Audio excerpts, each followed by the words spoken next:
बिस्मिल्लाहिर्रहमानिर्रहीम। नाज़रीन, चैनल जिना का एहसान पे आज हम मारूफ़ मज़हबी, अदबी और साइंसी स्कॉलर और एक मारूफ़ लिखारी जनाब मोहम्मद अली सैयद साहब की खिदमत में हाज़िर हैं।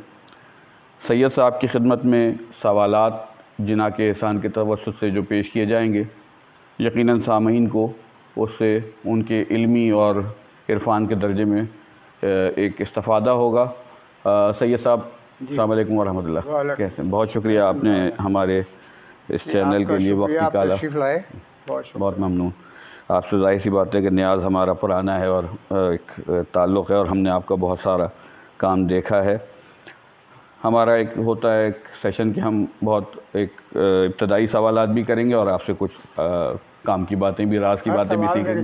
जी, तो मोहम्मद अली सैयद, ये नाम कलमी है या ये पैदाइशी तौर पे आपके वालिदैन ने रखा है?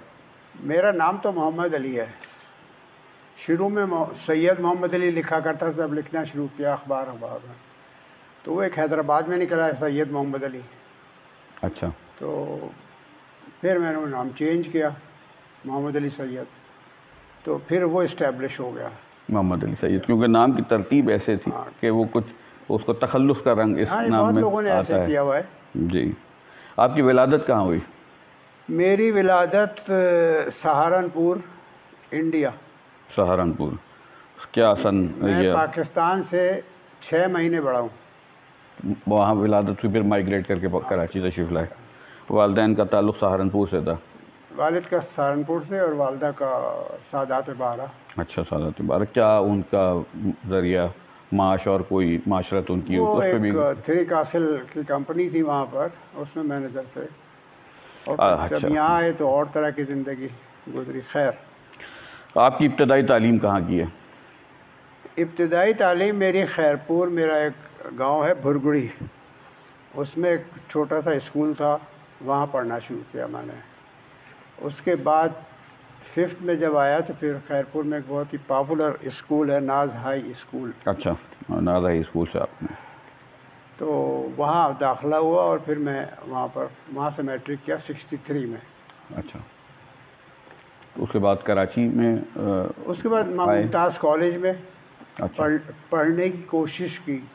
कुछ हालात इस तरह के थे वहाँ के उस ज़माने में जो साजगार नहीं थे। तो बहरहाल पहले तो फर्स्ट ईयर फेल होकर मैं कराची आया। अच्छा, ये भी अमेजिंग बात है। ये सोच के आया कि मैं ये उस ज़माने में लोग कतर जा रहे थे बहुत। जी जी जी, मिडिल ईस्ट जाने का रिवाज था, रुझान था, सब अरब की तरफ भाग गए थे। मैंने कहा यार मैं मैकेनिक का काम सीखूँ, गाड़ी का। अच्छा। या रंगीन टीवी को ठीक करने का काम सीखूँ, बड़ा पॉपुलर काम। कतर चला जाऊँगा। लेकिन हुआ ये कि यहाँ आया, मैंने वहाँ दाखिला भी ले लिया। अच्छा, ये बताऊँ, मेरी बहन की शादी हो चुकी थी कराची में। अच्छा। नासिर जहाँ साहब के भाई से। अच्छा। बाखर। अच्छा, ये भी हमारे लिए खबर है। तो मैं उन्हीं के यहाँ जाता था। अच्छा। तो मार्टन रोड पे रहते थे जी। तो मैं रोज़ बस में बैठ के वहाँ जाता था। वो जो इंस्टीट्यूट था 4 नंबर बड़े मैदान में कहीं था। दाखिला ले लिया, किताबें ले ली, सब कर लिया। लेकिन जब पहले दिन मैंने क्लास अटेंड की और 2-3 दिन तक मैं देखता रहा, तो वहाँ और तरह के लोग पढ़ रहे थे। तबीयत से मेल नहीं खाया। ख़वातीन भी थी बेचारी, बहुत पसमानदा इलाकों की। मैं दिल घबरा गया। तो मैंने वो सारी किताबें एक निस्बतन सोच के कि ये ज़रूरतमंद है, इस पर नहीं है किताबें, तो मैं उसको दे दी। अच्छा। और मैं पेट्रोल पंप के पास एक उस ज़माने पार्क था, वहाँ बैठ के मैं टाइम गुजारता था। ये नाज़िमाबाद का पेट्रोल पंप या ये नाज़िमाबाद का जो पुराना मशहूर पेट्रोल पंप? उस ज़माने में हबीब बैंक का एक स्टार वहाँ लगा, तो गालिब लाइब्रेरी जहाँ। जी जी जी, गालिब लाइब्रेरी बहुत मशहूर, वो इलाका पेट्रोल पंप ही अभी तक कहलाता है। तो गालिब लाइब्रेरी के ऊपर हबीब बैंक वालों का एक इश्तहार चलता था, उसमें एक सिक्का गिरता था संदूक, उसके अंदर। अच्छा। पैसा बचाएं कल काम आएगा। अच्छा, तो फिर तालीम का जो सिलसिला है वो दोबारा कहाँ से हाँ, फिर किया? यानी ये जो निसाबी तालीम से मुराद है, वैसे तो यकीन बात है हमारी। मैं मेरे वालिद जो हैं थे, उनके दोस्त थे बचपन के ज़फ़र हसनैन साहब जी, रेडियो पाकिस्तान के डिप्टी मैनेजिंग डायरेक्टर, नहीं बुखारी साहब के बाद नंबर 2 थे वहाँ पे। तो अब्बा ने मुझे ख़त लिखा कि तुम ज़फ़र हसनैन से जाके मिलो। तो मैं एक दिन चला गया उनके घर। उनका ये नाज सिनेमा जहाँ अब बन गया है, वहाँ पर इस रेडियो पाकिस्तान का हेड ऑफिस था जी। मैं गया तो वहाँ शोफर वाली सफ़ेद गाड़ी, और मैं गया ज़फ़र चाचा के पास। उन्होंने कुछ नहीं सुना मुझसे ज़्यादा बात है, वो समझे कि नौकरी की तलाश में आया। अच्छा। उनके चल बैठ गाड़ी में वो मुझे ब्रॉडकास्टिंग हाउस ले गया रेडियो पाकिस्तान में। वहाँ ताहिर शाह, वहाँ सारे लोग बाहर खड़े हुए थे उनके इंतजार में, बहुत बड़ी चीज़ थे वो। जाहिर सी बात है, ताहिर मीडिया शाह को से कहा कि किंग था वो, जो स्टेशन डायरेक्टर थे, उनका पंजाब से ताल्लुक़ था, उनसे कहा कि ये मेरा भतीजा है, इसको यहाँ एडजस्ट करो। अच्छा। ये कह के स्टूडियो में चले गए ऊपर। ताहिर शाह साहब ने मेरी गर्दन पकड़ी प्यार से, कहने लगे तेरे कितने पैसों में काम चल जाएगा। तो मैंने बहुत हिसाब लगाया, 10 पैसे तो टिकट के लगते थे मार्टन रोड से वहाँ तक जाने के। तो मैंने कहा कितने, मैं पैसे के मामले में हमेशा बेखबर सा आदमी रहा हूँ। तो मैंने बहुत हिसाब लगाया, मैंने कहा 100 रुपये। उन्होंने मुझे गर्दन से पकड़ के यावर मेहदी साहब के हवाले कर दिया। यावर मेहदी भी उस वक्त रेडियो में थे। यावर मेहदी साहब ज़ाहिर ये समझे कि सिफारिशी है तो बर्दाश्त करना है इसको। तो मैं बैठ सुबह चल जाता था 10 बजे, 2 बजे जब असल काम शुरू होता था यावर साहब कहते थे आप जाइए। अच्छा। तीसरे चौथे दिन जब हुआ तो मैंने यावर साहब से कहा कि यावर भाई कोई काम है तो मुझे बताएं, मैं बेकार बैठ के क्या करूँगा। अच्छा। तो वो समझे कि शायद ये मतलब हराम खोर नहीं है, दिलचस्पी ले रहे हैं। तो वो मुझे इस सेक्रेटरीज का एक कमरा था बड़ा सा टाइप अकाउंट्स का वो था, तो वहाँ ले गए। वहाँ मैं इसका टाइम हो रहा था लंच का, तो वहाँ लोग खाना खा रहे थे और उनकी उंगलियाँ शोरबों में डूबी हुई थी। अच्छा। और पर्दे पड़े हुए थे, क़ूलू लिन्नास हसना उस पर लिखा हुआ था। याद है आपको लोगो रेडियो पाकिस्तान का? तो वो खाना खा खा के जो निमटते जाते थे पर्दों से ना अपने सालन वाले हाथ धो के, हत्ता के जूते भी उसी से साफ़ करते थे। मेरे यहाँ दर्द होने लगा, साबी दर्द वैसे। तो इदारे का नतीजा भी वही निकला जो उन लोगों ने किया था। तो मैं यावर साहब बात किया, मैंने कहा ये क्लर्की तो मैं खैरपुर में भी कर सकता था, कोई काम है तो बताइए। तो फिर उन्होंने रिकॉर्डिंग, प्रोडक्शन पहले तो उन्होंने लिखने का काम दिया, जैसे बहुत सारे जैसे मतलब सरदार भाई को बुलाना है। अच्छा।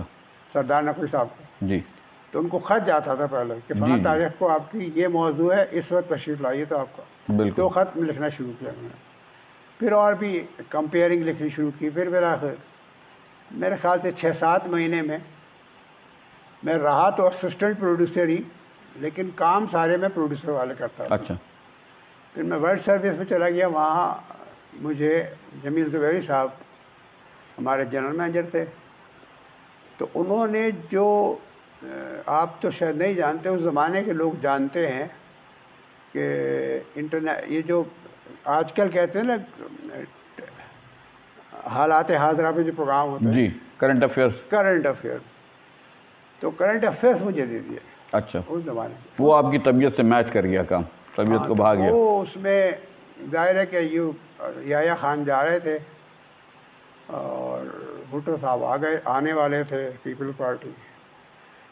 और फिर मैंने ज़ियाउल हक तक का ज़माना देखा रेडियो में। हाँ, और ये सब की जो प्रेसिडेंट होते थे मुल्क के या वज़ीर आज़म, उनकी तकरीरें मैं एडिट करता था। अच्छा, यानी स्क्रिप्ट एडिटिंग के शोबा आपका खुद ही करता था, मैं ही जिम्मेदार था क्या देना चाहता था, क्योंकि तकरीरें तो लंबी लंबी होती थी। बिलाखिर वो लोगों ने शिकायत की, हेड ऑफिस चला गया था इस्लामाबाद, और वहाँ शिकायत की कि ये तो असिस्टेंट प्रोड्यूसर है और ये बहुत सीनियर लोगों का काम कर रहा है। तो फिर मुझे एक ईस्ट पाकिस्तान से एक प्रोड्यूसर आए थे, तो उनके असिस्टेंट अंडर में कर दिया मुझे लिख के लेटर। मैंने रिज़ाइन लिखा और घर चला गया। मैंने कहा मैं एक अहमक आदमी के साथ का असिस्टेंट नहीं बन सकता। वो साहब जो थे इंडिया की बरतानिया में जो पाकिस्तानी बहनें रहती हैं उनके लिए रेडियो पाकिस्तान में ऊन से स्वेटर बुनने की तरकीब बताते थे। अच्छा अच्छा। तो फारिग थे। तो बस फिर मैं और कभी आलमी डाइजेस्ट, कभी यहाँ कभी वहाँ। कौन कौन से इदारे उसके बाद ये? मैं आलमी डाइजेस्ट में रहा और फिर सच्ची कहानियाँ लिखने का काम वहाँ किया या वहाँ एडिटर रहे? नहीं, मैं लिखता रहे उन इदारों। आलमी डाइजेस्ट में एक सिलसिला चलता था, यहाँ से शुरू हुई बात। उसका नाम था हकीम बुड्ढन। अच्छा। बहुत पॉपुलर था। उनका इंतकाल हो गया। बेहजाद लखनवी साहब थे। जी जी। हकीम बुड्ढन के नाम से लिखते थे। लखनऊ की माजी जब वो देखा था कि कहाँ लंबी कब्र थी, कहाँ तालाब था जिसमें घोड़े पानी पीते थे, कौन सी पतली थी, कौन सा बाजार था, क्या रस्में थी और किस तरह लोग बातें करते थे, एक बहुत दिलचस्प लिखते थे। तो उनका अचानक इंतकाल हो गया। पॉपुलर बहुत था। तो उनको तलाश हुई बहुत लोगों की, ये ऐसे आदमी को जो लिख सके। अच्छा। क्योंकि डिमांड आ रही थी पब्लिक की। बहरहाल नाकाम रहे, कई लोगों को उन्होंने ट्राई किया और फिर आखिरकार आपका तालिब जौहरी जो है साहब जो है उनसे तस्करा किया उन्होंने, भाई जॉन ने। तो भाई जॉन ने मेरा एड्रेस बता दिया। तो एक दिन अचानक भाई जॉन और जाहिदा हिना साहिबा दोनों हमारे घर आ गए। शायरों से बहुत तरफ। मैं इससे पहले नहीं जानता था भाई जॉन को। यानी भाई जॉन मेरे एक ख्वाब में देखता था कि भाई जॉन के साथ कोई बात करे। अच्छा। तो उन्होंने कहा कि भाई तालिब जौहरी साहब ने कहा लिख सकता है ये। तो मैं फिर बड़ा परेशान, मैं तो लखनऊ से ताल्लुक़ नहीं मेरा। मैंने एक तरकीब निकाली कि मौलाना ज़मीर अख्तर से हमारी दोस्ती थी बहुत। मैं उनके साथ बैठ के पूरा नक्शा बनाया कागज़ पे लखनऊ का, कौन सी कब्र कहाँ थी, कौन सा इमाम बारगाह कहाँ था, कहाँ कबूतर किस किस ने कबूतर पाल रखे थे। 80 की दहाई होगी ये मिड 70s और 80s से ज़रा पहले की है। जब ज़मीर अख्तर भी मतलब अपनी चीज़ों पे दस्तरस बहुत थी, उनको इस मामलात में वो शौकीन भी बहुत थे। उस वक्त वो इतने ज़्यादा पॉपुलर नहीं थे। जी जी जी। तो जो आपकी यानी कि जो जैसे कहते हैं मैगज़ीन्स के साथ और रिसालों के साथ तहरीर का आगाज़ वहाँ से हो गया अब आपका। हाँ, फिर वो करीब 50 साल का अरसा हो रहा है। कहानियाँ दोशीदा और सच भाई आलमी डाइजेस्ट से छोड़ने का सबब जो था कि मतलब जो हालात थे माली वहाँ के, वो तो है हमेशा रहे, मारूफ बात हुई बाद में। सच्ची कहानियाँ में जॉन की ज़िंदगी पे उसका बड़ा इम्पैक्ट रहा। सच्ची कहानियाँ में बेरोज़गारी बहुत बर्दाश्त की मैंने। अच्छा। बहुत। तो एक दिन अखबार में इश्तहार आया सच्ची कहानियाँ की कि असिस्टेंट एडिटर की ज़रूरत है। तो हमारे घर से करीब था, वो बहादुराबाद में था, हम जेल रोड पर रहते थे। अच्छा। मैं टहलते हुआ चला गया वहाँ। जो वो थे शमीम नवेद साहब, बहुत अच्छे लिखारी, हो कमाल के आदमी थे। तो हम हो गए भर्ती, सिलेक्ट हो गए। तो उन्होंने फिर लंबी ये और कहानी हो गई हमारी कि उन्होंने वो एक मैं जब गया वहाँ पे तो एक दिन हमारे हाथ से लिखा जाता था, किताबत होती थी। तो एक प्रूफ रीडिंग के लिए मेरे पास आया। इंतहाई फोहश कहानी। अच्छा। बहुत ही फोहश कहानी। मैंने उन सब की जो बेहुदा बातें थी सब काट के लिंकिंग लिख दिए उस पर।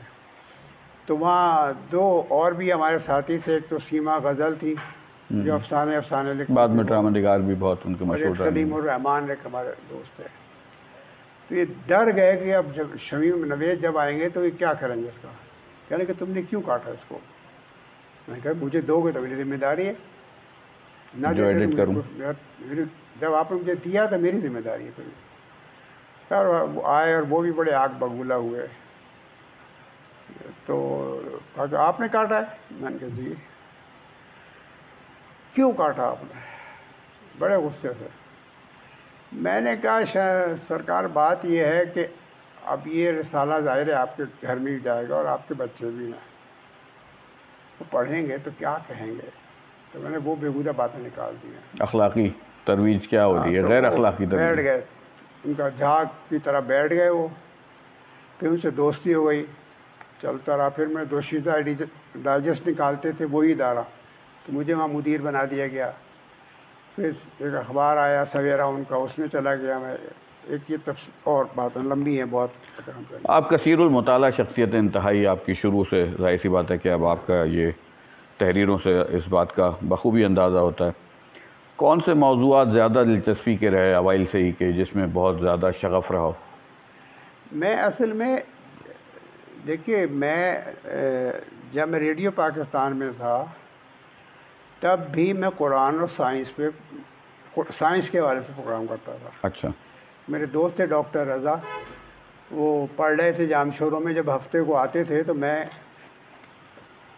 उनको एक सिंधी इंग्लिश में किताब थी, व्हाट वैन ऐसा कुछ था, तो उसमें लिखा था मतलब पंखा चलता है तो सवाल ये कि पंखे हवा कहाँ से आती है, ये साइंसी, सितारे क्यों चमकते हैं, मंतिक की बातें क्यों उड़ते हैं, तो वो उन सवालों के जवाब दिया करते थे। फिर वो जो था वो चीज़ें तो दब गई। फिर जो ज़िंदगी की सख्तियाँ थी, मुश्किलात थी, तो जब रेडियो डेड हो रहा था, मैं 78 में आपको बताया कि मैंने छोड़ दिया था। निसाबी तालीम साइंस की थी क्या? नहीं, मेरी बिल्कुल साइंस नहीं थी। अच्छा, मतलब वहाँ की अप्रोच दूसरी थी और तो शौक़ दूसरा बेजार था। तो मैंने बहरहाल मैं इसको कट टू शॉर्ट करूँ कि आप फिर प्रॉपर सवाल उस माह से शुरू करें जी। तो 94 में अचानक ऐसा हुआ कि मैं नमाज़ पढ़ने के लिए महफिल मर्तज़ा में नमाज़ पढ़ के निकला। नमाज तो हो चुकी थी, मैं तो देर से पढ़ने गया था।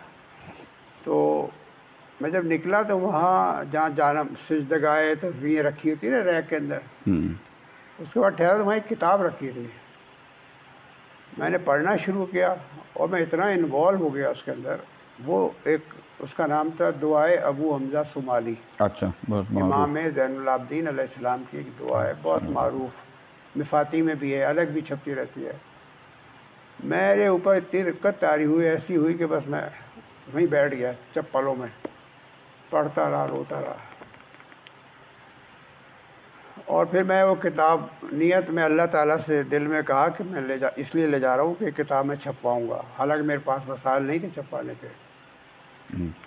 तो फिर ले आया मैं। फिर अपने जो देखते थे कि हर तरह के दोस्त रिश्तेदार थे, पिजेरो वाले भी थे, होंडा सिटी वाले भी थे और साइकिल वाले भी थे। बिल्कुल।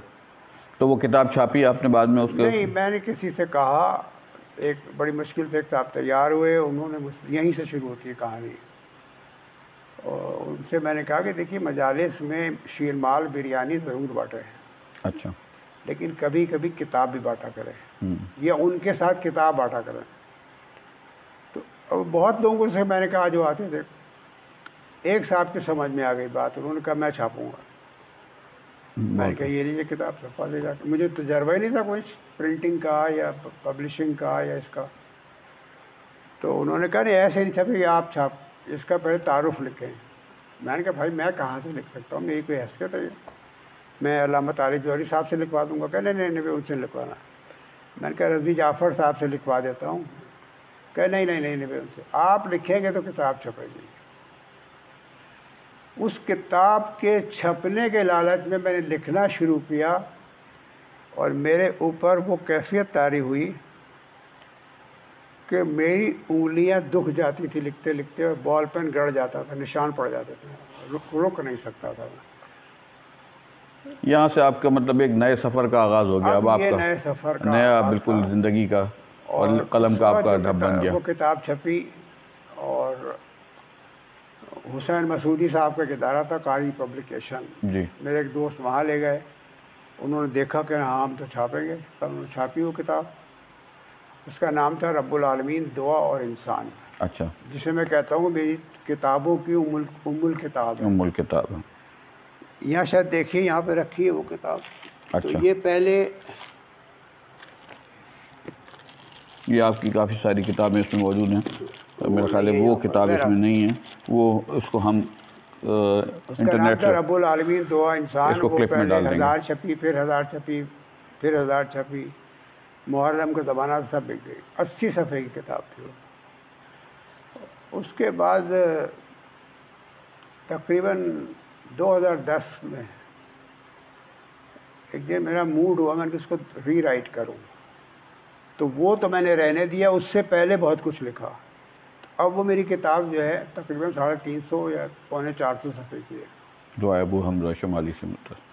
अभी भी उसका एडिशन 6वां या 7वां छपा है। अच्छा, इब्तदाई तौर पे आपकी ज़िंदगी में बहुत सारे मामलात जो हम तक वाकिफ़ हैं, हम सवालात उससे मुत्तसिल करते रहेंगे।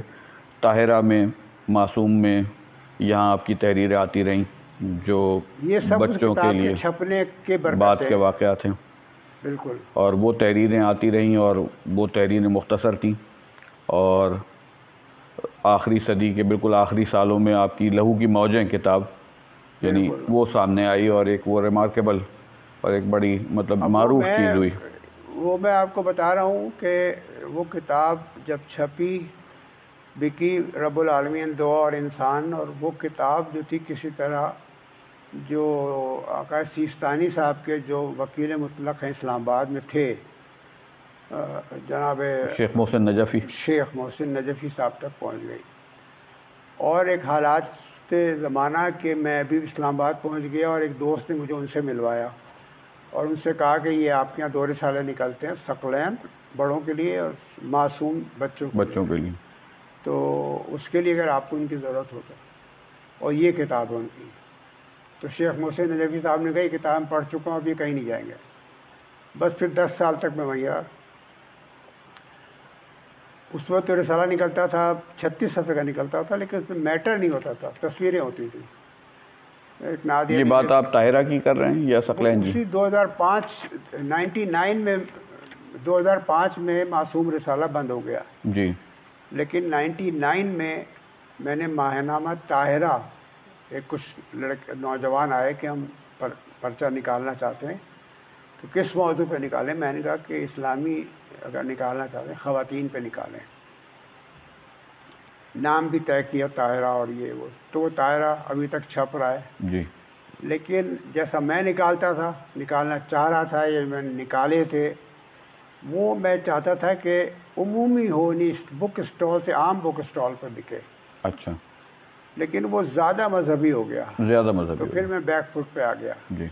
आपकी मसरूफियत भी बढ़ती चली गई, तो आपका वक्त जो था वो मसरूफियत का तो आपकी इन किताबों के साथ ज़्यादा ये तो वाबस्तगी। फिर एक मौज़ाना तौर पर सारी किताबें हो गई। ये सारी तहरीरें चल रही थी, ये सब लहू की मौजें के पीछे क्या तहरीक थी? कौन मुहर्रिक था? किसने इंस्टिगेट किया कि आप एक ऐसी किताब लिखें जो कि आपके लिए एक रिमार्केबल चीज़ भी हुई और उसकी पजीराई भी बहुत बड़ी? हाँ, जब मैं इस्लामाबाद में था, माना मासूम एडिट कर रहा था, तो वहाँ जाते ही मैंने मुख्तलिफ बच्चों के अदीब जो नाम नेहाद कहलाते थे उनको ख़त लिखे, भाई बच्चों के लिए लिखे कुछ, लेकिन किसी का कोई जवाब नहीं आया। तो अल्लाह का नाम लेके मैंने खुद ही हर मौजू पे लिखना शुरू कर दिया, मुख्तलिफ़ नामों से, क्योंकि फ़हरिस्त में नाम आते थे ना। इसका सबब ये था कि फ़हरिस्त में नाम तब्दील हों। हाँ, तो वो कहेंगे ये एक आदमी तो बुरा लगता है ना। तो मैंने लिखना शुरू किया। उसी अरसे के अंदर कुछ बच्चे भी भेजने लगे, क्योंकि खतूत का जवाब खतूत के शुरू किया मैंने। लेकिन उसके बाद जब मुहर्रम आ रहा था, तो मेरे जहन में आई बात कि वाक़ई करबला पर अब तक मेरे सिवा अहले सुन्नत ने लिखा है, और अहले सुन्नत ने जो लिखा है मतलब कृष्ण चंद्र की शायद एक किताब है, करबला का चांद। अब वो खून नॉवेल है इस्मत चुगताई का, उनका एक छोटा सा नॉवेल छपा था, लेकिन उसमें वो रिवायती मसाइब और रोना तो उसकी तारीखी वो रिमार्केबल चीज़ें जो तारीखी एक हैसियत थी वो उन किताबों में वो नहीं मौजूद थी जो आपकी किताब में मौजूद है। तो तारीखी वाक़यात दर्ज हैं। लेकिन एक किताब मैं पढ़ चुका था, वो मुझे आज भी पसंद है, उस वक्त भी पसंद थी। एक कतरा खूं, इस्मत चुगताई साहिबा का एक नावल है, इतना मोटा, कतरा खूं, बड़े साइज का, बेमिसाल तहरीर है। ज़ाहिर है बहुत महान लिखने वालों में जी। लेकिन उन्होंने अपने किताब के शुरू के सफ़े में लिखा है कि जो कुछ मैंने मीर अनीस के मरसिये में पढ़ा वो लिखा। अच्छा। लेकिन जब मैंने उसको पढ़ा तो पता चला कि उन्होंने वो भी बहुत कुछ लिखा जो मीर अनीस के यहाँ नहीं है।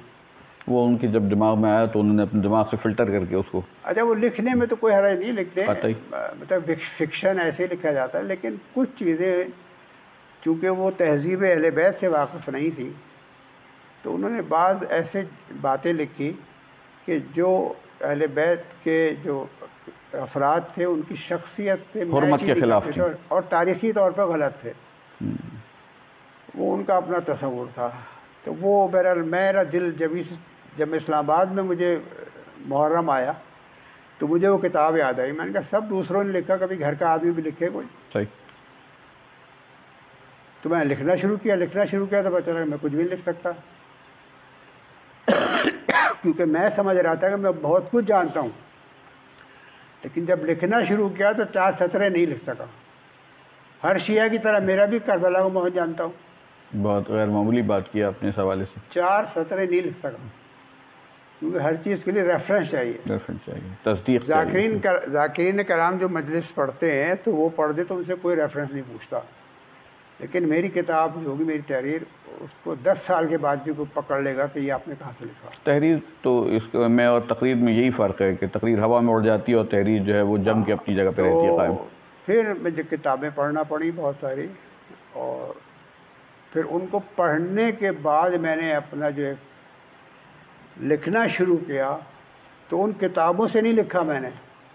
मेरे सारे अल्फाज मेरे हैं, सारे बाब मेरे लिखे हुए हैं, उन किताबों से मैंने रेफरेंसेस लिए। कॉपी पेस्ट का काम नहीं किया। कॉपी पेस्ट का काम नहीं किया मैंने ओरिजिनल तबादात किताब लिखी है। बिल्कुल। और वो किताब मासूम रिसाले में 1, 2, 3 साल चलती रही हर महीने। फिर जब मैं कराची आ गया तो एक ख़्याल आया कि इस किताब को छापूं, तो उसको मैंने फिर उसको रीराइट किया। पहले तो बच्चों के लिए लिखा था बिल्कुल, अब और लिखा मैंने। तो उस किताब के भी 6 एडिशन छप चुके हैं माशाअल्लाह। आमतौर पे आप देखते हैं ना कि फ़लाँ की किताब छपी, दूसरा एडिशन गायब। बिल्कुल, वो मार्केट में ज़रूरत मेरी जितनी किताबें रखी हैं किसी के 2 एडिशन छप चुके हैं, किसी के 6, किसी के 4, किसी के 5। बिल्कुल। अच्छा, लहू की मौजे की इतनी पजीराई के बाद आपकी कमाल ये था कि आप उस रंग में, उस तरतीब में, उस ढंग में फंसे नहीं। आपने फिर नए असलूब को पकड़ा और नए असलूब को अपनाया और आपने उस पर बड़ा खूब काम किया। साइंस अहले बैत के साथ सलाम और कुरान जो है वो इसलिए नहीं है कुरान कि आप पढ़ते रहें, रटते रहें बगैर समझे, और अहले बैत इसलिए नहीं है कि आप गिरिया करते रहें। उनके इल्म से इस्तिफ़ादा करें। तो अलमिया ये है कि सदियों से हमारे यहाँ, हमारी दुनिया शियत में भी और सुन्नी भाइयों के यहाँ भी ज़ाहिरी इबादत को अहमियत दी जाती है जी। और मैं आपको एक पढ़ के सुनाता हूँ एक चीज़ आपको, मैं चूँकि मैं भूल जाऊँगा तो इसलिए मैंने लिख ली है जी। ज़रूर, बिस्मिल्लाह। तो उसमें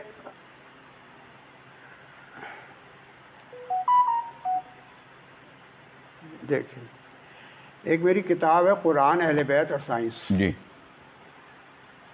अच्छा, तो वो हम सिर्फ रोने के लिए और मसाइब करके और नोहे पढ़ के, और ठीक है भाई करें, या नमाज़ें पढ़ के, लेकिन अगर आप उलूम आले मोहम्मद में जाके देखें और अहादीस पढ़ें जिनको छुपा दिया गया वो आती नहीं सामने जी।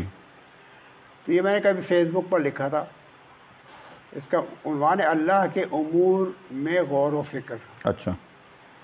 इमाम हसन अस्करी अलैहिस्सलाम ने फरमाया, नमाज रोज़ों की कसरत इबादत नहीं है, बेशक, बल्कि अल्लाह के उमूर में गौर व फिक्र करना खुदा की इबादत है। बेशक।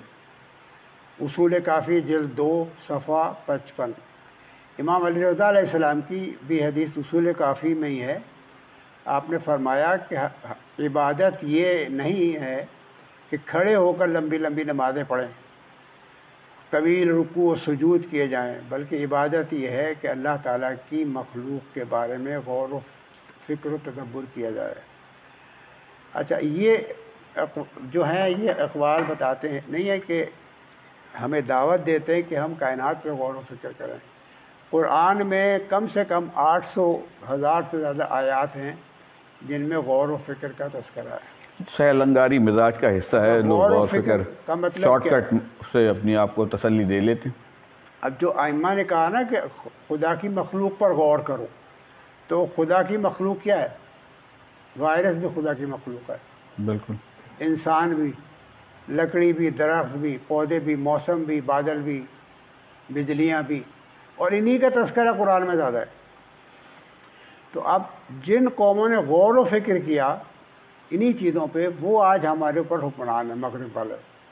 कतई। मुसलमान एक किसी दूसरे के बाग में बैठे और जो फल वल गिर जाता है तो उसको खा लेते हैं बेचारे, और जो काम कर रहे हैं उनको बुरा भी कहते हैं कि यार हमें सोने नहीं दे रहे। वो तो तजर्बात कर रहे हैं, नई चीज़ें ईजाद कर रहे हैं, नए समतों को वाह कर रहे हैं, आप तस्खीर कर रहे हैं कायनात को, तहकीक कर रहे हैं। उनको कहेंगे सब जहन्नुम में जाएंगे। भाई, जो आप कुछ नहीं कर रहे, जो कुरान को आपने कभी तर्जुमे से पढ़ा ही नहीं, जो खुदा का पैगाम है उसको आपने कभी समझने की कोशिश की? कम आयात है जिसमें गौर व फिक्र का हुक्म ना हो। बिल्कुल। भाई, वायरस पे क्यों ना किया आपने गौर? सूरज चांद की हरकतों पे क्यों गौर नहीं किया? बिल्कुल। क्या कशाओं पे, यहाँ ज़मीन और आसमान पे क्यों नहीं गौर किया? तो आइम्मा की अगर हुकूमत होती तो आज सबसे ज़्यादा वो फोकस करते कि साइंसी उलूम पढ़े जाएं। साइंस इरफान का दर्स है, इरफान और